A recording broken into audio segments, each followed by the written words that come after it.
नमस्कार दोस्तों, स्वागत है आपका जीके सुपर 30 में। दोस्तों, पिछली क्लास में हमने भाषा के बारे में पढ़ा था। भाषा क्या होती है, भाषा के कितने प्रकार होते हैं, भाषा का क्या परिवार है, इसके बारे में पढ़ा था। हिंदी का विकास कैसे हुआ, हिंदी का विकास क्रम आदि के बारे में हमने पिछली क्लास में पढ़ लिया था। और आज हम वर्णमाला के बारे में पढ़ेंगे कि वर्णमाला क्या होती है। तो आइए पढ़ते हैं वर्णमाला क्या होती है। वर्णमाला वर्णमाला क्या होती है दोस्तों? वर्णमाला यानी अल्फ़ाबेट जैसे हम कहते हैं, जो कि हिंदी में भी होते हैं और अंग्रेजी भाषा में भी होते हैं। तो वर्णमाला से आपको क्या समझ आ रहा है कि वर्णों की माला। क्या समझ आ रहा है आपको? वर्णों की माला यानी ये एक प्रकार के वर्णों की माला होती है, यानी इसमें अनेक प्रकार के वर्ण होते हैं, इसलिए इसे हम क्या कहते हैं? वर्णमाला कहते हैं। तो दोस्तों, वर्णमाला की परिभाषा कैसे समझेंगे हम कि वर्णमाला क्या होती है? वर्णमाला यानी वर्णों का ऐसा व्यवस्थित और क्रमबद्ध समूह जिसमें कि अनेक प्रकार के वर्ण होते हैं।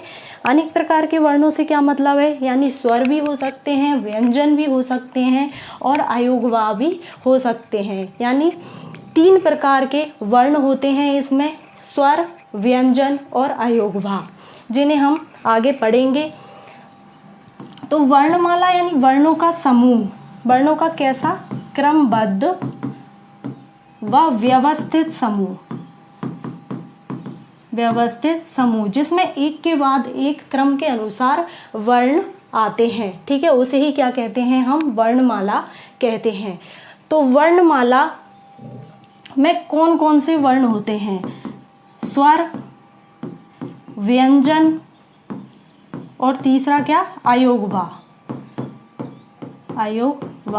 तो दोस्तों, पिछली क्लास में हमने पढ़ा था कि वर्ण क्या होता है, ध्वनि क्या होती है, शब्द क्या होता है, वाक्य क्या होता है आदि के बारे में मैंने आपको बताया था।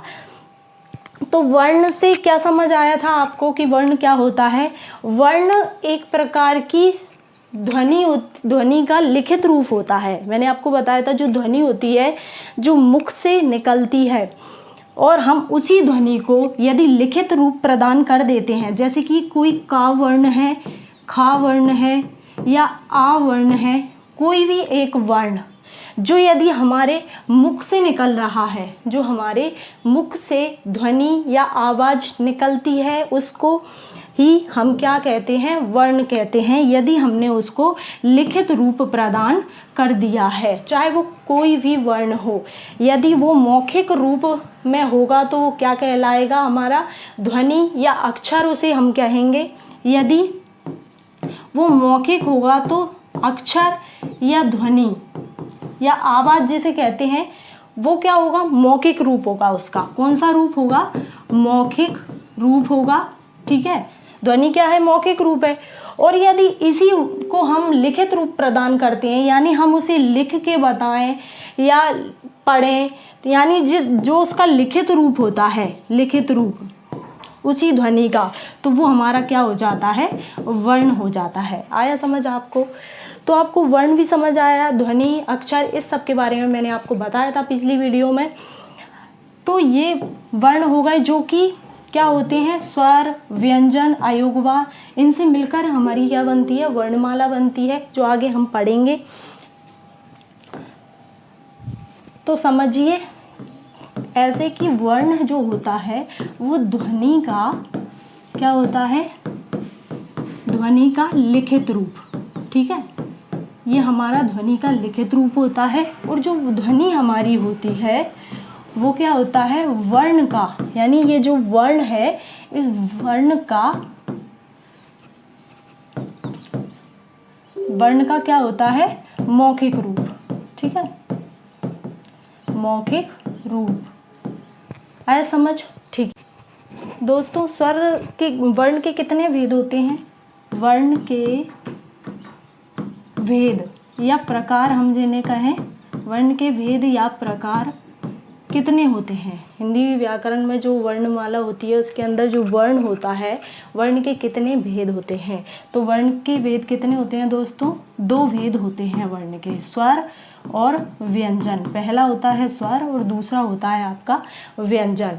और दो भेद होते हैं, लेकिन तीसरा एक अयोगवाह भी होते हैं जिन्हें हम आगे पढ़ेंगे, अयोगवाह को। लेकिन यदि आपसे भेद पूछा जाता है तो वर्ण के दो ही भेद होते हैं, ठीक है, पहला स्वर और दूसरा व्यंजन। तो स्वर क्या होते हैं, स्वर के बारे में जानेंगे। स्वर क्या होते हैं, तो ऐसे वर्ण जो कि स्वतंत्र होते हैं और मौलिक प्रकृति के होते हैं। कैसे, जो कि पूर्ण रूप से स्वतंत्र हो, किसी भी अन्य वर्ण पर डिपेंड ना हो, यानी आश्रित ना हो, वे क्या होते हैं, स्वर होते हैं, ठीक है। ऐसे वर्ण जो क्या होते हैं, स्वतंत्र व मौलिक प्रकृति के होते हैं, वे क्या होते हैं, स्वर होते हैं। तो स्वरों की संख्या कितनी होती है, हिंदी वर्णमाला में स्वरों की संख्या कितनी होती है दोस्तों, तो स्वरों की संख्या होती है 11, ठीक है। यदि आपसे एग्जाम में पूछा जाता है कि हिंदी वर्णमाला में स्वरों की कुल संख्या कितनी होती है, तब आप कंफ्यूज हो जाते हैं कि आपको 11 लगाना है या 13 लगाना है। कुछ लोग बोलते हैं कि 11 है और कुछ बोलते हैं 13 है, तो आपको बिल्कुल भी कंफ्यूज नहीं होना है। 11 हम कब टिक करेंगे, जबकि आपसे पूछा जाए कि स्वर की संख्या कितनी होती है, या हिंदी व्याकरण में या वर्णमाला में स्वर की संख्या कितनी होती है, तो आपको बोलना है कि 11 होती है। 11 आपको टिक करना है। और यदि आपसे पूछा जाए एग्जाम में कि स्वरों की कुल संख्या कितनी होती है, यदि कुल शब्द आपको जोड़ दिया गया है तो आपको कितनी लगानी है, 13 ही टिक करना है। आया आपको समझ में। यदि आपको स्वरों की संख्या पूछी तो आपको 11 लगाना है, और यदि स्वरों की कुल संख्या के बारे में आपसे पूछा गया तो आपको 13 टिक करना है, ठीक है। आया इतना समझ में। तो स्वर आपने समझ लिया कि स्वर क्या होते हैं, स्वतंत्र होते हैं, जो कि किसी पर भी आश्रित नहीं होते हैं, किसी अन्य वर्ण पर, क्योंकि वर्णमाला में अनेक प्रकार के वर्ण होते हैं, कुछ स्वर होते हैं, कुछ व्यंजन होते हैं और अयोगवाह भी होते हैं। तो जो स्वर होते हैं वो हमारे बिल्कुल स्वतंत्र होते हैं, वो किसी पर भी आश्रित नहीं होते हैं। तो देखिए आगे कि स्वर कौन कौन से होते हैं। स्वरों की संख्या तो हमने देख ली, अब स्वर कौन कौन से होते हैं, आ, ई, उ, ऋषि, ठीक है, ए, आई, ओ, औ, अंग, आहा, ठीक है।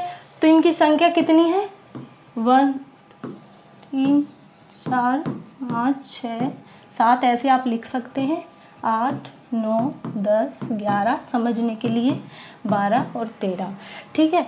तो स्वर मैंने आपको बताया कि 11 होते हैं। यदि आपसे स्वरों की संख्या पूछी जाए तो 11 कहाँ तक होते हैं, हमारे यहाँ से लेके औ तक, ठीक है। औ तक हमारी ये 11 हो गए, छोटा, बड़ा, छोटी, बड़ी, छोटाऊ, बड़ाऊ, ऋषि, ए, आई, ओ और औ, ये हमारे 11 वर्ण हो गए। तो ये क्या हैं, 11 स्वर हैं। और ये जो दो हमारे हैं, अंग और आहा, इनको स्वरों की गिनती में नहीं लाया जाता, इनको कहा जाता है अयोगवाह। इन्हें अयोगवाह क्यों कहा जाता है, अयोगवाह का क्वेश्चन भी बनता है कि अयोगवाह की संख्या कितनी होती है, तब आपको बतानी है कि 2 होती है। वर्णमाला में अंग और आहा, इन्हें क्या कहा जाता है, अयोगवाह कहा जाता है। इन्हें स्वरों की गिनती में इसलिए नहीं लाते क्योंकि ये ना तो स्वर होते हैं और ना ही व्यंजन होते हैं। क्योंकि जब हम इनको बोलते हैं, इनका उच्चारण करते हैं, तो हमारे मुख से निकलती है, यानी एक तो स्वर है पहला वाला वर्ण, और दूसरा हमारा ये व्यंजन का साउंड निकलता है, इसलिए ये स्वर की श्रेणी में नहीं आते। क्योंकि जो हमारे स्वर होते हैं, मैंने आपको बताया कि स्वर क्या होते हैं, स्वतंत्र होते हैं, जो कि दूसरे वर्ण पे आश्रित नहीं होते हैं। तो ये जो वर्ण हमारे हैं, यदि हम इनका उच्चारण करते हैं, आ, ई, उ, ऋषि, ए, आई, ओ और औ, तो ये जो वर्ण हमने उच्चारित किए हैं, ये वर्ण के बाद जो कुछ भी ध्वनि इनके बाद नहीं निकल रही है, यानी ये हमारे पूर्ण रूप से स्वतंत्र हैं। लेकिन यदि हम इन दोनों का उच्चारण करते हैं, अंग और आहा, तो इसके बाद, आ के बाद किसका साउंड निकलता है, हमारा ना की ध्वनि निकलती है। और यदि इसको बोलते हैं आह, ऐसे करके जब आप उच्चारण करेंगे तभी आपको समझ में आएगा कि असल में ये स्वर हैं, व्यंजन हैं या आयोगवा है, क्या है। ठीक है, तो इनके पीछे जो साउंड निकल रहा है वो क्या है, व्यंजन का साउंड है, व्यंजन वर्णों का साउंड है। इसलिए ये ना तो पूर्ण रूप से स्वर है और ना ही व्यंजन है। ठीक है, तो हमारी आयोगवा की जो परिभाषा है उसके बारे में क्या कैसे लिखेंगे हम, कैसे समझेंगे कि आयोगवा क्या होते हैं। ऐसे वर्ण जो स्वर भी होते हैं और व्यंजन भी होते हैं, यानी दोनों, इनके आगे स्वर भी आ रहा है, व्यंजन भी आ रहा है, यानी जो उनकी प्रकृति ऐसी दिखती है कि स्वर भी है और व्यंजन भी है, लेकिन ना तो उनकी गिनती स्वरों में की जाती और ना ही उनकी गिनती व्यंजनों में की जाती। ऐसे वर्ण क्या कहलाते हैं, आयोगवा कहलाते हैं। आया समझ कि वो स्वर भी दिखते हैं और व्यंजन भी दिखते हैं, लेकिन ना तो उन्हें स्वरों में शामिल किया जाता और ना ही उन्हें व्यंजनों में शामिल किया जाता। तो ऐसे वर्ण हमारे क्या कहलाएंगे, आयोगवा कहलाएंगे। आया समझ? ठीक है, तो आयोगवा कितने होते हैं, 2 होते हैं, तो हम 2 ही टिक करेंगे, अंक और आहा। ठीक है, अब व्यंजन समझिए, व्यंजन क्या होते हैं।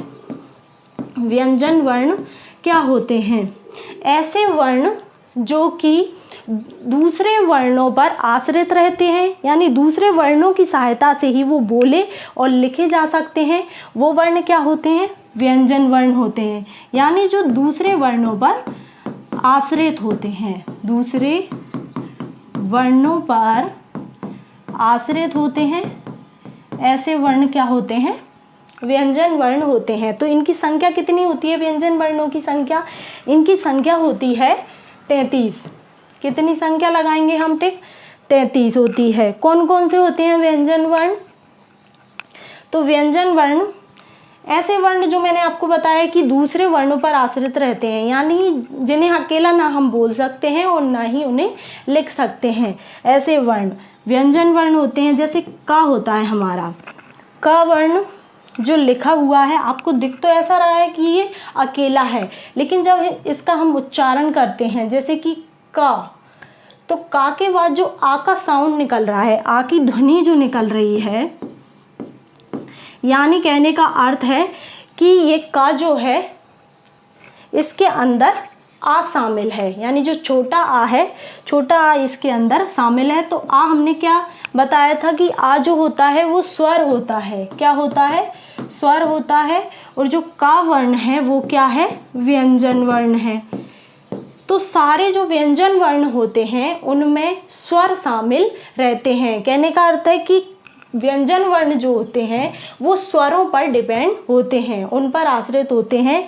उनके बिना यदि आ ना हो तो ये बोले भी नहीं जा सकते और ना ही लिखे जा सकते। हम इनका जैसे ही उच्चारण करेंगे का, तो आ निकलेगा ही निकलेगा। मतलब इन्हें बिना आ की सहायता से या बिना स्वरों की सहायता से नहीं बोल सकते और ना लिख सकते। जैसे कि हमने का लिखा है, तो यदि हम इसमें से आ अलग करेंगे तो इसमें ये क्या लगाया जाता है, इसे क्या कहते हैं, हलंत कहते हैं। हलंत का अर्थ है कि किसी भी वर्ण के नीचे यदि हलंत को लगा दिया जाता है तो वो वर्ण क्या हो जाता है, आधा हो जाता है। चाहे वो का वर्ण हो चाहे खा हो, यदि किसी भी व्यंजन वर्ण में से आ को अलग कर दिया जाता है तो वो वर्ण कैसा हो जाएगा, आधा हो जाएगा। भले ये पूरा दिखाई आपको दे रहा है, यदि इसके नीचे हलंत लग गया तो इसका अर्थ है कि वो वर्ण आधा है। ठीक है, तो सारे जो व्यंजन वर्ण होते हैं वो बिना स्वरों की सहायता से बोले नहीं जा सकते। ठीक है, तो सभी के अंदर क्या शामिल होता है, आ शामिल होता है। तो जो हमने ये का में से आ को अलग किया है, ये क्या कहलाता है, हमारा वर्ण विच्छेद कहलाता है। इसको क्या कहते हैं, वर्णों का विच्छेद करना, यानी वर्णों को तोड़ना। ठीक है, यहाँ हमने बताया था कि जो स्वर होते हैं वो किसी पे आश्रित नहीं होते हैं, यानी इन वर्णों को हम तोड़ नहीं सकते, क्योंकि जब हम इनका उच्चारण करते हैं तो इनके बाद कोई भी साउंड नहीं निकलता है, कोई भी ध्वनि नहीं निकलती है। जैसे कि आ ई, ई, ये अकेले वर्ण हैं, इनके बाद कोई भी ध्वनि और नहीं निकल रही, यानी किसी भी वर्ण की ध्वनि नहीं निकल रही है। लेकिन यदि हम व्यंजन वर्णों का उच्चारण करते हैं जैसे कि क, ख, तो इनके बाद जो ध्वनि निकल रही है वो क्या है, स्वर की ही ध्वनि है। ठीक है, तो समझ आया आपको कि व्यंजन दूसरे वर्णों पर डिपेंड होते हैं। तो कौन कौन से व्यंजन वर्ण होते हैं, समझिए कौन कौन से व्यंजन वर्ण होते हैं।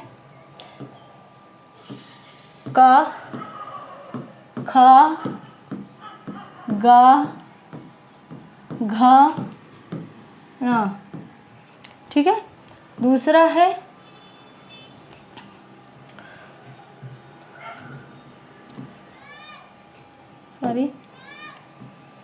चा, छ,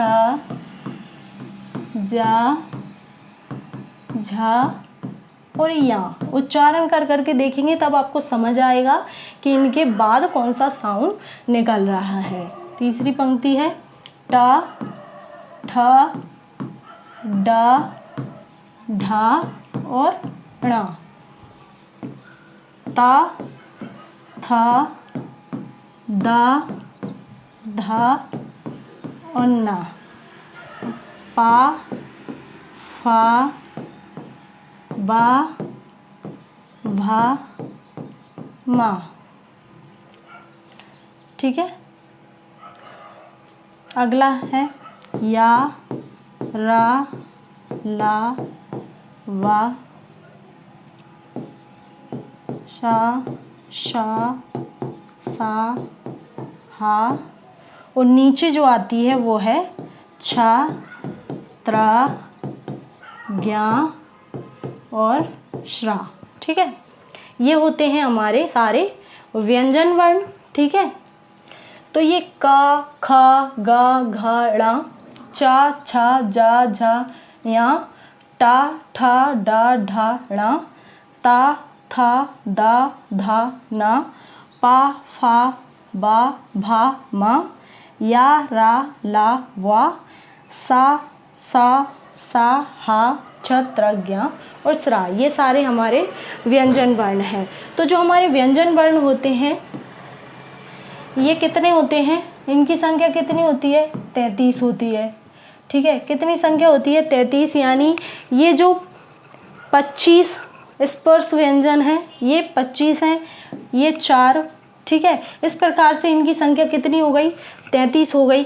ठीक है, ऐसे आप लिख सकते हैं 1 2 3 4 5 6 8 9 10 11 12 13 14 15 16 17 18 19 20 21 22 23 24 और 25 तो ये हमारे स्पर्श व्यंजन होते हैं, जो आगे मैं आपको बताऊंगी कि स्पर्श व्यंजन क्या होते हैं। इसके बाद फिर ये 26 27 28 29 ये 30 31 32 और ये 33। ठीक है, यहाँ तक हो जाते हैं हमारे सारे व्यंजन।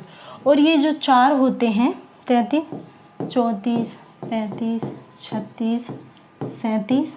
ठीक है, 37 और 2 हमारे जो इस श्रेणी के पास आते हैं जिनके नीचे जो बिंदी लगी होती है, इनका उच्चारण क्या होता है, ये 2 होते हैं।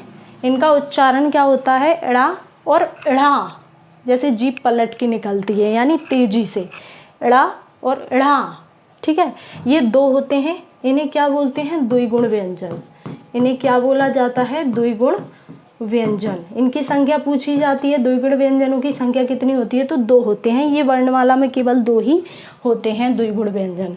ठीक है, तो यहाँ तक हमारे 37 हो गए थे, 38 39। इनकी भी गिनती वर्णमाला में की जाती है, यानी टोटल हम कितने वर्ण देख रहे हैं वर्णमाला में, हमको टोटल 52 वर्ण करने हैं कि 52 वर्ण होते हैं वर्णमाला में। कितने वर्ण, 52 वर्ण। ठीक है, तो 52 वर्ण करने हैं। जैसे कि 33 ये हमारे समझ आए आपको, 33 क्या होते हैं, व्यंजन होते हैं। कहाँ तक, यहाँ तक, हा तक, का से लेके पूरे हा तक कितने होते हैं व्यंजन, 33 होते हैं। फिर इसके अलावा इन्हें अलग अलग उसमें बांट दिया जाता है व्यंजनों को। तो जो छत, त्र, ज्ञ और स्रा ये क्या होते हैं हमारे, इन्हें कहते हैं संयुक्त व्यंजन। इन्हें क्या कहा जाता है, संयुक्त व्यंजन कहा जाता है। और ये मैंने आपको बताए हैं द्विगुण व्यंजन, जो कि 2 ही होते हैं वर्णमाला में, ड़ा और ढ़ा। ठीक है, तो ये हमारे कितने वर्ण हो गए, 39 वर्ण हो गए। और जो 13 हमने वो लिखे थे, 2 अयोगवा को मिला के 11 स्वर और 2 अयोगवा, यानी 13 वर्ण जो हमारे थे वो अलग थे। ठीक है, तो ये हो गए हमारे टोटल 52 वर्ण वर्णमाला के, यानी 39 तो ये सारे व्यंजन हो गए हमारे, और 13 जो स्वर और 2 अयोगवा को मिला के हुए थे वो कितने हो गए, 52 वर्ण हो गए हमारे। ठीक है, तो आपको समझ में आया होगा इतना, स्वर क्या होते हैं, व्यंजन क्या होते हैं, आपको समझ आ रहा होगा। ठीक है, यदि आपको हमारी वीडियो पसंद आई हो तो प्लीज़ उसे लाइक ज़रूर कीजिएगा और अपने दोस्तों को भी शेयर करें, और नई नई हमारी वीडियोस देखने के लिए हमारे चैनल को सब्सक्राइब कीजिएगा। ठीक है, तो आगे हम अगली क्लास में पढ़ेंगे वर्णों के बारे में, अभी चैप्टर हमारा कंप्लीट नहीं हुआ है। ठीक है, तो आप इसी तरीके से देखने के लिए हमारे चैनल को सब्सक्राइब जरूर करें। Thank you.